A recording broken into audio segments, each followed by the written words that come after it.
Welcome to the Mike Litton Experience podcast. Mike has over 31 years experience in real estate, finance, and investing. He's passionate about being a father, a teacher, a realtor, an investor, and a leader. Everyone has a story, and our passion is to help them tell it. And now, introducing the host of the Mike Litton Experience, Mike Litton. So what can you expect from the Mike Litton Experience? You can expect stories that will inspire, motivate, advice that will sharpen your focus, and expert information on real estate, finance, and market conditions. And so he kind of showed me step by step, here's how you make this a business. Okay. And so and then of course we have the Great Recession, and I learned the hard way. I had Parkinson's law of money. So is the more money I made, the more money I spent. And I thought, oh, well, the house, I can get a bigger house and I can get big cars and my kids can go to private school. And I got 3 kids and we can have a full-time nanny and we have a full-time housekeeper. And I'm getting more and more unhappy as I keep building up my personal overhead. The business is still profitable.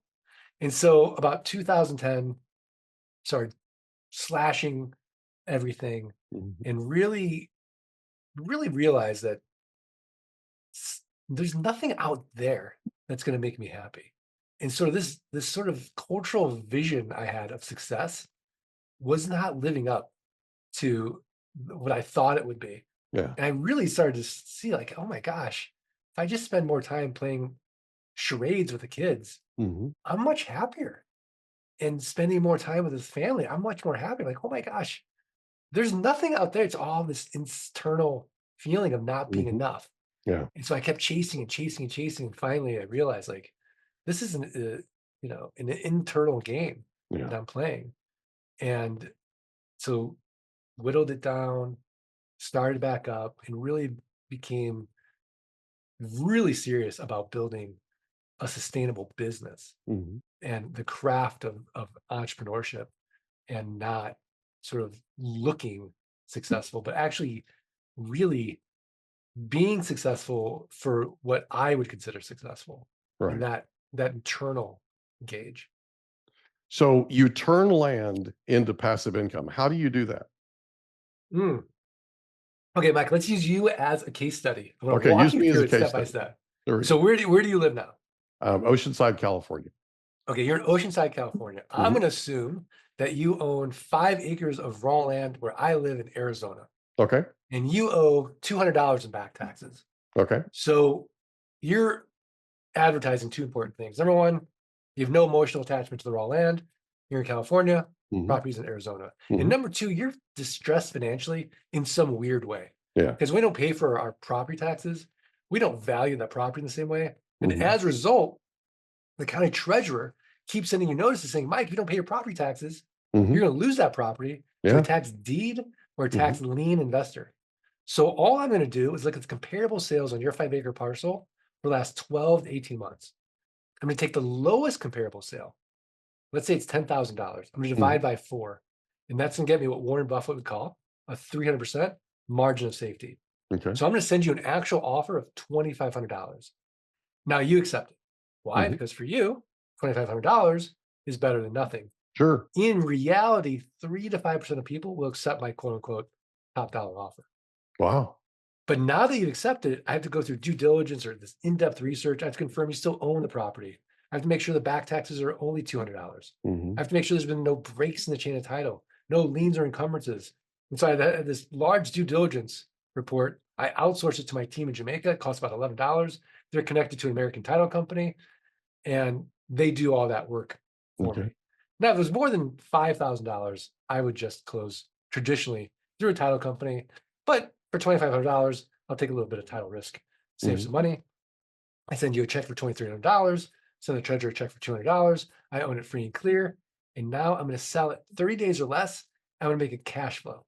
So, Mike, I have a built-in best buyer. Do you know who it is? No. It's the neighbors. So I'm going to send out neighbor letters saying, hey, here's your opportunity. Protect your privacy, protect your views, know your neighbor. So oftentimes the neighbors will buy. Now, if the neighbors pass, I'll go to my buyers list. The buyers list passes. I'll go to a little website you may have heard of called Meta, Mhm.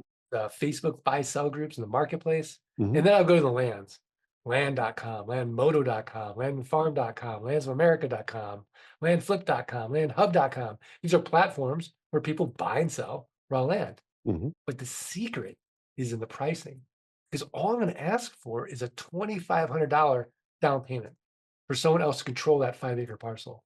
So I'm going to get my money out on the down payment. I could go 6 to 10 months out, and then I'm just making a car payment. Let's say $249 a month and 9% interest for the next 60 months. So I get this one-time sale. I get my money out as fast as possible. I get $249 a month in passive income. Mike, no renters, no rehabs, no renovations, no rodents. And because I'm not dealing with a tenant, I'm exempt from Dodd-Frank, RESPA, and the SAFE Act, all this owner's real estate legislation. So then it's a simple game. Can I create enough land notes where my passive income exceeds my fixed expenses? Right. And then I'm working because I want to, not because I have to. Right. Wow, that's brilliant. So you became the bank. I became the bank. Yeah. So it's a seller carry thing. Yeah. You mind if I tell you a little story? No, tell me. So my very first real estate owned assignment, very first bank foreclosure that I was selected to list for sale came from a big bank that shall remain nameless. Yeah. Asset manager calls me and says, "Hey, I need you to go take a look at this property today. I need a BPO on it. It's broker price opinion, which is your idea of what it will sell for, right? But I need you to go see it, go take a look at it, take photos, all that kind of thing. I need you to do it this afternoon." So I'll go right now. So I pulled over, wrote down the address, went directly there. And she said, there's 2 properties on one piece of land. So there's a garage that was converted into a rental unit and the actual main house. So I look it up on a map. This is back before we had, electronic maps and stuff. I'm dating myself, but this is back right at the Great Recession, right? Just right when the Great Recession was happening. And so I go out and I drive to the address, and there's a raw piece of land, but there's no units. And she told me over the phone, she said, the property preservation company was out there just earlier today. They hung a lockbox. The lockbox code is X, right? Just use the lockbox, get yourself in. So I'm looking, nothing. So I'm driving back and forth, nothing. So I'm driving out, and as I'm driving out, there's a next door neighbor is weed whacking his weeds. And I stopped and I asked him, I said, "Do you know where this address is?" And he said, "Well, this is such and such. It's got to be that way. Go that way." Well, I'd already been that way 6 times. So I'm thinking I'm being punked or something. Like maybe there's a candid camera, team that's going to come out at some second. And so I'm driving. I drove back one more time, drove back out. As I'm driving out, I look in my rearview mirror, and this woman is running behind me, waving her arms down the middle of the street behind my truck. I pull over. She comes up. I roll down my passenger side window, and she says, "I heard you were asking about such and such." And I said, "Yeah." She said, "That's it right there." And I said, "Why do I get the feeling that you know what the story is with that? Because it's a piece of land. It's not, there's no 2 units, right?" Right. She said, "I absolutely know what happened." She had this sort of Cheshire cat grin on her face, right? And Right. so I said, "Can you tell me?" And she said, "Yeah." She said, I went to the county, and I compelled the county to compel the owner to destroy those units. And I'm like, "Really?" And she goes, "Yeah." She goes, "He bought that as an investment, turned around, rented it out to a crack dealer. The crack dealer was selling crack out of the main house, and the crack customers were going behind the back unit, which used to be the detached garage, and they were smoking right across the fence from my babies that were playing in my yard. They were smoking crack Oh, right across the fence." And she said, "I wasn't having it, so I went to the county, and the county made him demolish it." He never told the lender. So the lender purchases it at trustee sale, not knowing that it's raw land. They thought it was, right, because reverted to the beneficiary. They sure. thought it was 2 units on one, right? So I go down to the county, get all the papers for all the demolition and condemnation and all that. And I send everything it's hundreds of pages. I send it to the asset manager, and I call her, and I'm like, "Hey, you're probably never going to want to talk to me again, but this is what happened. And she goes, no, she goes, you're just confirming that I picked the right person. Get me a BPO for raw land. Let's get this thing sold. Who buys the property? The neighbor. With the babies. Yeah. Paid cash for it. Yeah. Literally. And it's like, what you're saying is right on. You're not, I mean, you're right on. I mean, I know you know what you're doing, but right. It's like, that was literally my first bank-owned property situation, and she bought it. What a great story. That wild. So yeah. So Yeah. there you go. Right. So you start, you're doing all this and you're turning it into passive income. You're onto something. You're building a business. You're financially free, basically, right?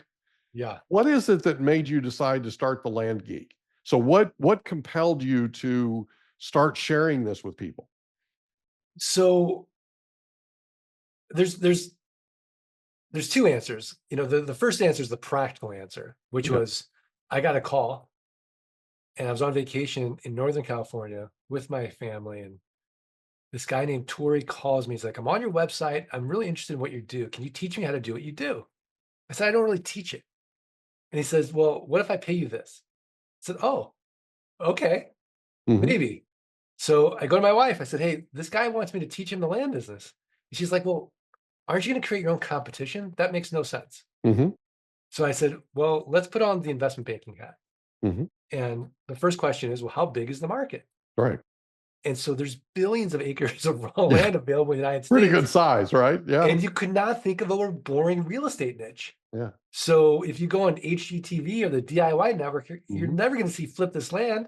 Right. The before picture's raw land. The after picture's raw land. Right. So I said, there's no drama there. There'll be no drama. So I said, okay, I'm going to teach him. And so I started teaching him, and we did a deal together, and he made $300,000. It was like life-changing money. Yeah. And it felt so good for me. If that money that he made felt better to me than the money I was making. Yeah. And so I realized later that there's sort of these two mountains in life. And David Brooks writes about this in the second mountain. And the first mountain is egoic. And it's an important mountain to climb, but it's basically very egoic, where you say, okay, I'm going to do what my parents tell me to do. I'm going to go to school. I'm going to get good grades. I'm going to go to a good college. I'm going to get a good job. I'm going to get the house. I'm going to get the cars. I'm going to get the good job. I'm going to have the grandbabies. I'm going to have the grandbabies, but whatever it is, I'm going to go to that mountain. And then all of a sudden you get to the top of that mountain, if you're lucky, and it's empty. Yeah. And so you go to the second mountain, and the second mountain is other focused. And it's about vocation. It's about love and intimacy, relationships. It's about community.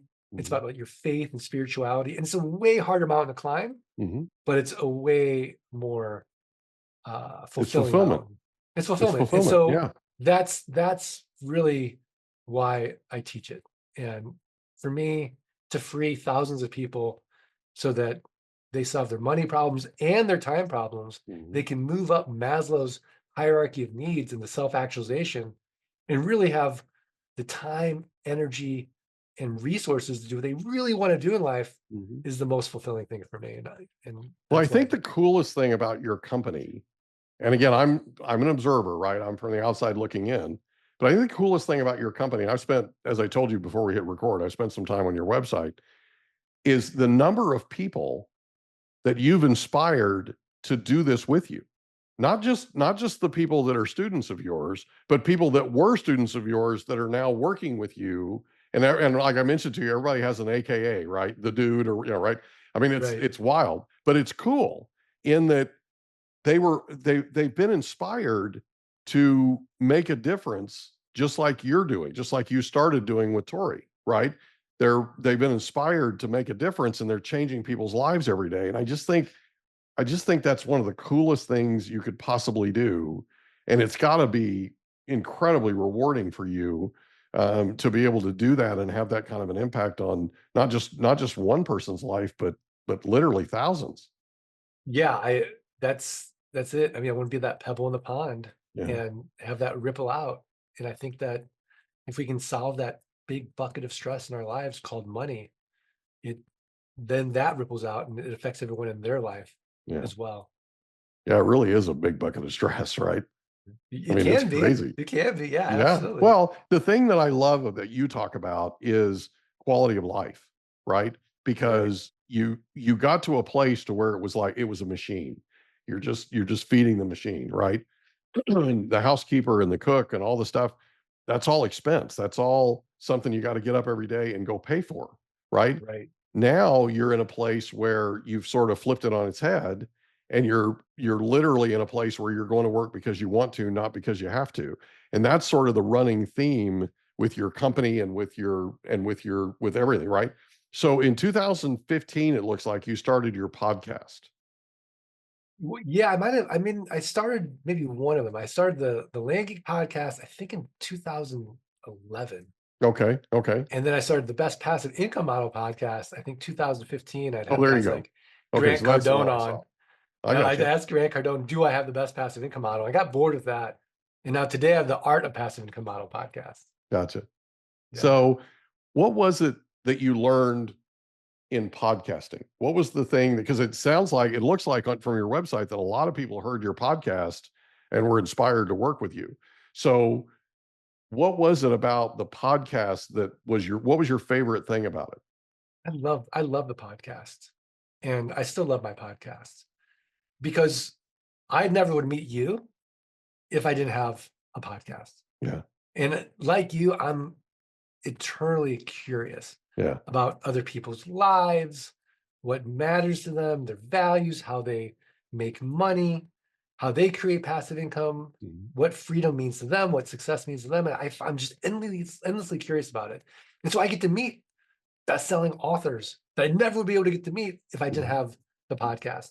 I get to talk to our students and peel back the onion on how did they become successful. I get to talk about land with my buddies who we work together with on these roundtable podcasts, and it's a lot of fun. We just have a lot of fun together as well. So it doesn't feel like work in the sense that you and I are talking, and I know you've got other things you can be doing, but this doesn't really feel like work. Yeah. I'm with you. It's an amazing experience. I mean, I think I told you you're episode 252 for us. We've been doing this a little over 15 months, and we're in 54 countries worldwide, and we've been listened to 1.6 million plus times, and it's been amazing, the people that I've met, and the stories that we have. And we had one gentleman on that is just, I went to a church business success thing last year, pardon me, and he was one of the speakers, and we had him on, and I just love him.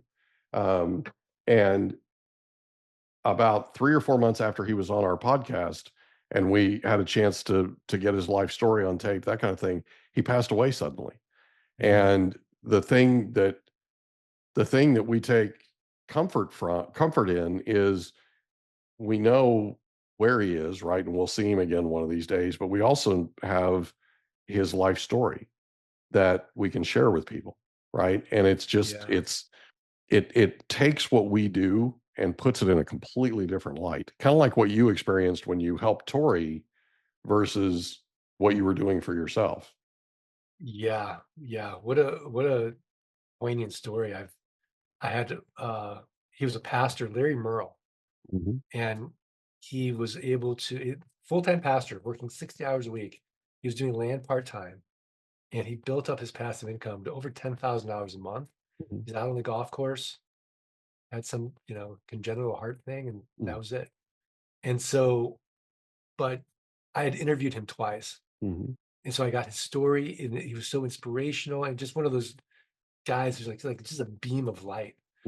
And without that podcast, I never would have been able to have that conversation, get to know him as well and as deeply as I did, because a podcast forces you to ask, hopefully, good questions. Yeah, hopefully.